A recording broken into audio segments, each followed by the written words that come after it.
Au sein de l'organisation qu'on appelle l'OTAN, en anglais, the English acronym is NATO, the North Atlantic Treaty Organization, ces gens-là ne s'entendent pas. En fait, il y a des gens qui donnent de la voix. Par exemple, le nouveau Premier ministre slovaque, Robert Fico, après avoir dit que son pays ne va pas envoyer les armes ou va plus envoyer les armes en Ukraine pour envenimer la situation, pour mettre les Ukrainiens en danger, et il dit que son pays va plutôt s'occuper du côté humanitaire. Il y a eu des vives critiques en Europe et on a vu ces malades mentaux qui a essayé de prendre la vie du Premier ministre slovaque. Mais seulement, ce n'est pas un cas isolé.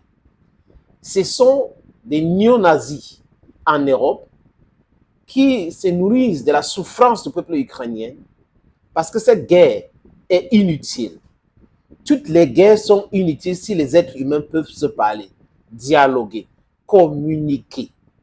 On peut régler tout ce problème-là. Mais seulement, si vous avez des gens qui utilisent la souffrance des autres pour se faire plein de la poche, ils ne peuvent pas comprendre.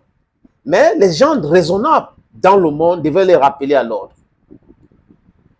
Le Premier ministre hongrois, comme le Premier ministre slovaque, s'oppose à cette guerre depuis. Il s'appelle Viktor Orban. À Budapest, hier, il a accordé une interview sur une chaîne de radio appelée Kusot. Et il a parlé longuement de la guerre en Ukraine et l'inutilité de cette guerre. Mais il a aussi parlé de l'OTAN, de la création de l'OTAN, les objectifs de cette organisation. Viktor Orban dit que son pays est en train d'étudier les différentes possibilités de ne plus jamais soutenir un conflit hors du territoire otanien. Parce que pour lui, l'OTAN a été créée comme une organisation défensive et non offensive. Et il constate avec amertume qu'aujourd'hui, certains dirigeants des pays de l'OTAN utilisent l'OTAN pour faire la guerre contre la Russie. Et qu'ils n'imaginent pas le risque que court le monde pour avoir une guerre mondiale. Il continue en disant que la Russie, c'est un pays immense. C'est grand, c'est riche. Donc, les pays de l'OTAN ne peuvent pas s'amuser comme ils sont en train de s'amuser là. C'est-à-dire qu'ils sont en train de préparer l'opinion européenne pour une guerre contre la Russie. Quelles sont les raisons pour lui? Il pense que c'est inexistant les raisons.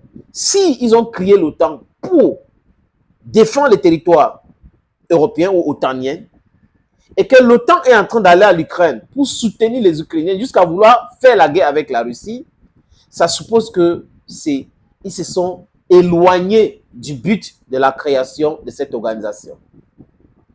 Il dit même que cette organisation se comporte comme un pompier avec un lance-flamme. Il a pris cet exemple qu'il y a l'incendie quelque part, on appelle les numéros, il y a incendie, il y a incendie, il y a incendie, les amis, et boum! Au lieu de vous occuper de l'incendie, vous venez avec les lance-flammes. Vous lancez. Donc, c'est des sapeurs-pompiers pyromanes.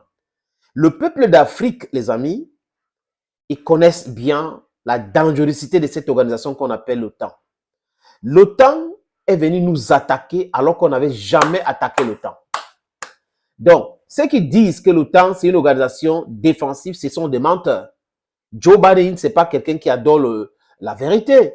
Obama, c'est quelqu'un qui n'aime pas la vérité. Emmanuel Macron, il n'adore pas être du côté de la vérité. Vous avez Angela Merkel et les autres, Olaf Scholz, c'est des gens qui sont profondément mauvais. C'est des personnes mauvaises qui adorent le lesbrouf, la manipulation et le mensonge. Ils se nourrissent de la souffrance des peuples ukrainiens aujourd'hui. Donc, quand l'OTAN est venu en 2011 en Libye, il y avait quoi? La Libye avait attaqué l'OTAN? Non. Gaddafi avait attaqué l'OTAN? Non. Aujourd'hui, quand l'OTAN est en train de faire les manœuvres pour avoir un partenariat avec la Tunisie, c'est pour faire quoi en Afrique? C'est pour toujours nous attaquer, toujours nous brutaliser. Donc, ceux qui ont une connaissance de tout ce que, ou qui sont bien informés de l'existence et tout ce que l'OTAN a fait, surtout les guerres illégales de l'OTAN, les amis, ne vont jamais répéter cette histoire de l'OTAN, c'est une organisation défensive. Ce n'est jamais défensive. Si l'OTAN était une organisation défensive, l'OTAN devrait plutôt éviter la guerre contre la Russie. L'OTAN devait tout faire pour qu'il n'y ait pas la guerre, dont les pays de l'OTAN devaient discuter avec les Russes et tout cela pour éviter cette situation. Mais comme ils sont en train de se nourrir de cette guerre, leur complexe militaro-industriel, il y a un boom, vous voyez un peu, donc les Ukrainiens sont là, ils peuvent mourir après. Il y a même quelqu'un qui a dit, un journaliste américain qui a dit que si rien n'est fait, d'ici 50 ans, l'Ukraine ne va plus exister. Que l'entité qu'on appelle Ukraine aujourd'hui va disparaître. C'est le but. Vous pensez que les parties que la Russie a déjà récupérées, les Russes vont remettre? Ce n'est plus possible. Parce qu'ils ont perdu des hommes, ils ont perdu en matériel, ils ne peuvent plus remettre ce territoire-là. Ce n'est plus possible. Ils ont déjà annexé. Donc, voilà des gens qui créent une organisation dite défensive, mais qui utilisent l'organisation pour créer des tensions dans le monde, des conflits inutiles dans le monde, pour leur hégémonie. Le tout, c'est faire tourner l'industrie militaro, le complexe militaro-industriel américain. C'est le but. Ils ne sont pas là dans d'autres calculs, les amis.